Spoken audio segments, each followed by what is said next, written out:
भी ऑफिस है, commission assumes के किसी भी ऑफिस की किसी समय भी अगर ज़रूरत पड़ेगी इलेक्शन के रिगार्डिंग तो वो समय खुला होगा और वहाँ पे ऑफिशियल सारे प्रेजेंट होंगे। ठीक, दूसरा जो पोस्टर यहाँ पे हर चीज के लिए है वो आ सकता है लेकिन आज के बाद अगर टेंडर निकालना है अगर कुछ नहीं परमिशन लेनी है तो स्टेट लेवल पर भी यूटी लेवल पर भी अगर हम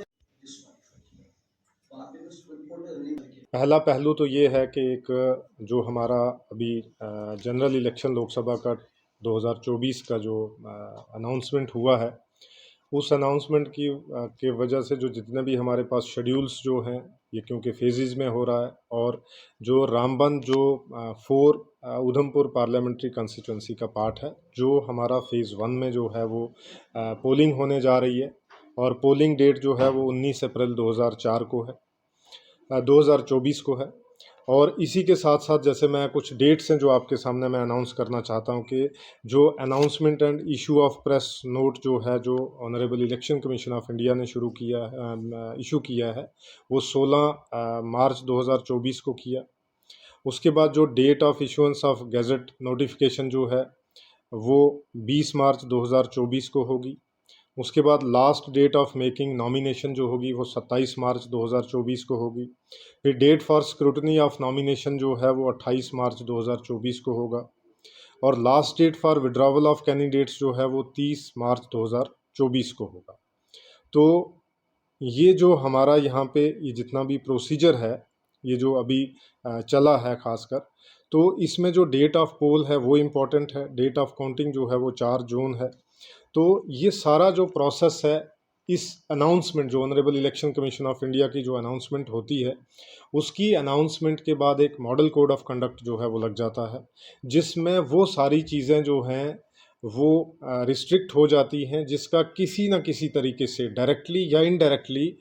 वोटिंग पे या पोलिंग डे वाले दिन या इलेक्शन कैंपेन में किसी न किसी चीज़ का जो है वो असर पड़ता है जिससे जो है वो वोटर को या किसी न किसी लालच में आ जाए या इंड्यूसमेंट हो जिससे हमारा जो फ्री फेयर और ट्रांसपेरेंट जो हमारा डेमोक्रेटिक सिस्टम है इलेक्शन का प्रोसेस है उसको किसी तरीके से कोई भी चीज़ डायरेक्टली या इनडायरेक्टली अगर करती है इफ़ेक्ट करती है तो वो सारी चीज़ें जो हैं वो इसमें मॉडल कोड ऑफ कंडक्ट के बाद जो है रिस्ट्रिक्ट हो जाती हैं। तो ये आपको पता है कि कल से ही मॉडल कोड ऑफ कंडक्ट जो है वो लग चुका है। उसके बाद हमारी जो इलेक्शन मशीनरी है वो एक इलेक्शन मोड में आ गई है। उसमें हमारे डिफरेंट जैसे अभी आपने ट्रेनिंग में भी देखा कि हमने जो अपने हमारी इलेक्शन की टीम्स हैं डिफरेंट टीम्स हैं उनको किस तरीके से अवेयर किया गया है, उनको किस तरीके की ट्रेनिंग जो है वो दी गई है क्योंकि इलेक्शन का process it's a pure public process. इसमें सारी चीज़ें जो हैं फेयर और ट्रांसपेरेंट मैनर में होती हैं। इसमें कोई भी चीज़ जो है वो छुपी हुई नहीं रहती है। तो ये चीज़ें जो हैं ये आपके ज़रिए पब्लिक तक पहुंचानी बहुत ज़रूरी थी। दूसरा उसमें सबसे मेन जो मैसेज मैं देना चाहता हूं कि आप अपने वोट का सही इस्तेमाल करें बिना किसी के बहकावे में आए हुए, बिना किसी के इन्फ्लुएंस में आए हुए, बिना किसी मतलब एक फ्री फेयर जो डेमोक्रेटिक जिसको हम बोलते हैं कि लोगों की डेमोक्रेसी जो है लोगों के लिए ही है और लोगों के लिए जो काम करती है उसको स्ट्रेंथन करने के लिए जो हमारे पास वोटिंग का जो बिहेवियर है जो हमारी वैल्यूज़ को भी दर्शाता है उसके तहत जो है वो हमने वोटिंग भी करनी है और अपने आसपास में ध्यान भी रखना है कि किसी वोटर को कोई अनड्यू इन्फ्लुएंस ना करे। और उसके साथ साथ हमारा जो है वो